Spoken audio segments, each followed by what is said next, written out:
that away. Okay. Jesus Christ. Gonna get us all in trouble. No, it's nothing. If there was like legal psilocybin and it was regulated, so you knew what it was, or it's tested, safe doses, Yeah. and everybody decided to take it all at once. Everybody, the whole country. That would be beautiful. You know what happened? A bunch of dudes who are criminals would say they were going to take it, and then rob everybody when they're on mushrooms. It'd be the worst case of love doesn't find a way. It's a great movie. They convince everyone about world peace, but it's actually just a trick. And they just rob everybody blind. They break into the stock exchange and fucking clean out all the Bitcoin. Damn. And it's just like the worst trip ever. Yeah, it's like it sounds like a Guy Ritchie movie. It's great. I'm watching. Cut that out. Keep it. So maybe not all at once, but if it was available to everybody and they realized the benefits, especially like of microdoses, just perspective enhancing benefits.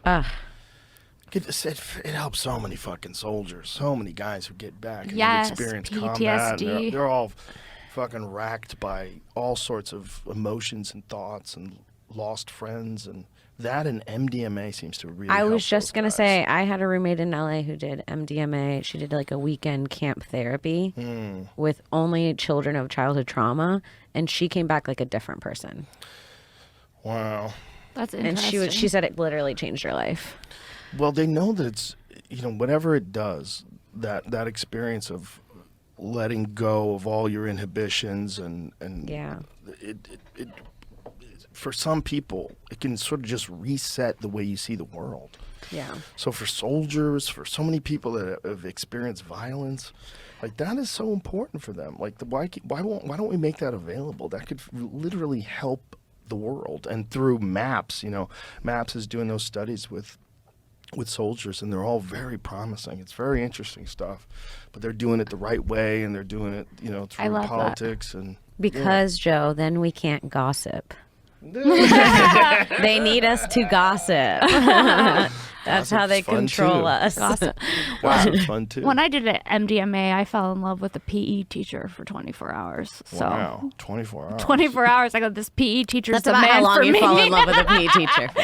Yeah, when you sober up, you go, maybe it wasn't love. What would the world be like if, think about how many people that are on various medications. What would the world be like if they just came up with something and called it like Calm, and it was a micro dose MDMA that everybody took all day long?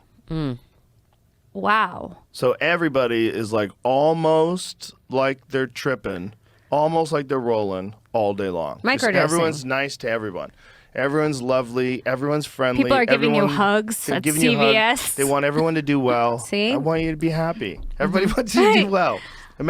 Imagine. Those two I things. love that. We talked about psilocybin and MDMA. They're real. This is like, we're not making this up. They're Yeah. not like fake things that, some people have talked about on internet forums, but they're not real. Like, no, they're real.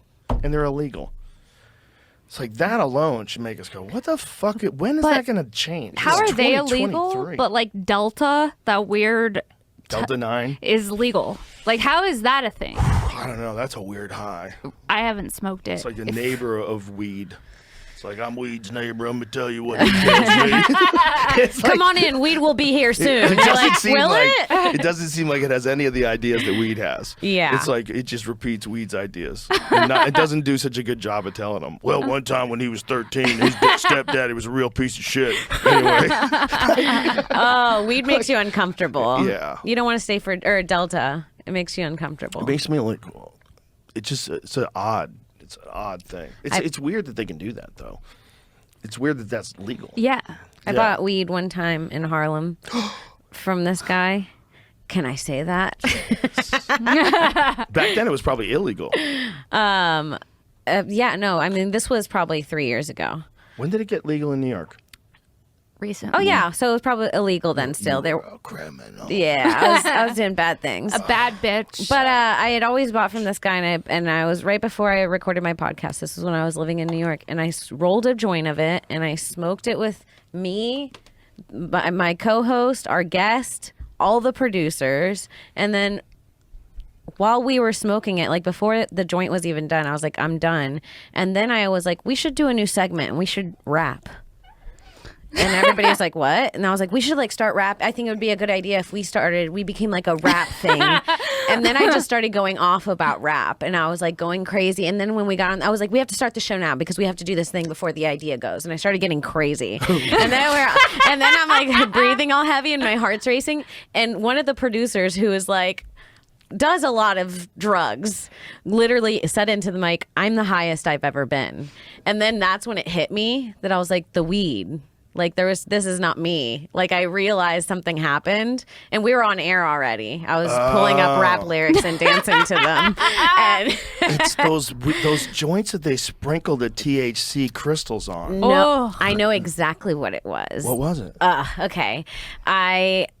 After I came down and had them almost call an ambulance on because then I freaked out on the podcast. I cried. I was like, we were looking up the symptoms of fentanyl on the podcast. No. Yes, because I was like, my it God. could be fentanyl. I've never felt like this on weed.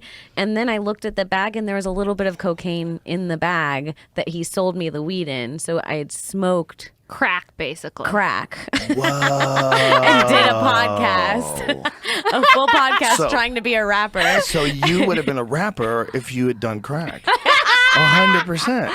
Yeah, no. 100%. 100%. I think I would also be a rapper if I did crack. Rhyme shank. That was my nickname for a while. Weinshenk, I like it. I was rhyming. I was like, Yeah. So no one could be around me. make sure your That's hilarious. weed dealer doesn't also deal coke and reuse the baggies. Imagine if there's like certain drugs that make you want to do certain activities.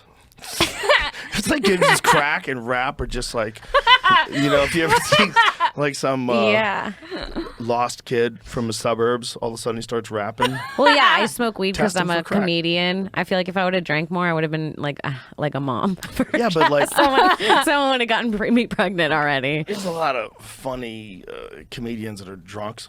That's true. Yeah. Girls too. That's true. That's Yeah, true. it I feel seems like, but like- we all smoke weed, most of us. A lot of it's comedy steroids. Yeah. It Yeah. really is. Yeah. It Yeah. puts you in like a different state of mind. That's like what Brody would say. He was like, 90% of comedians smoke weed, 90%, and the rest, they're not funny. I've gotten some calls from people that like who used to be like super straight laced, and then when it became legal in California in like 2016, people are like, "Oh, it's fucking legal. It's Yeah. legal. What's yeah. the big deal? Yeah. Maybe a gummy will help me go to sleep." And then they start Yeah. taking them, and they start asking me questions like, "What's the difference between sativa and indica?" Yeah. You know those They text questions? you at 4:20. You're like, dude, Come on, fucking rookie. come on, man. They're smoking out of apples and shit. Listen, I was that rookie at one point in time too. We all were. Yeah. We all In were. the beginning, you can't believe people don't know about pot. When you first start smoking weed, you're like, how is everybody not doing this? It's What? when I first started smoking weed is when I started dating this white hippie dude that had dreadlocks from Portland. Gus? No, Oh. this was a different. And all we would do is get high and eat pies. And I think I gained like 15 pounds because I was just smoking weed with him and eating pies.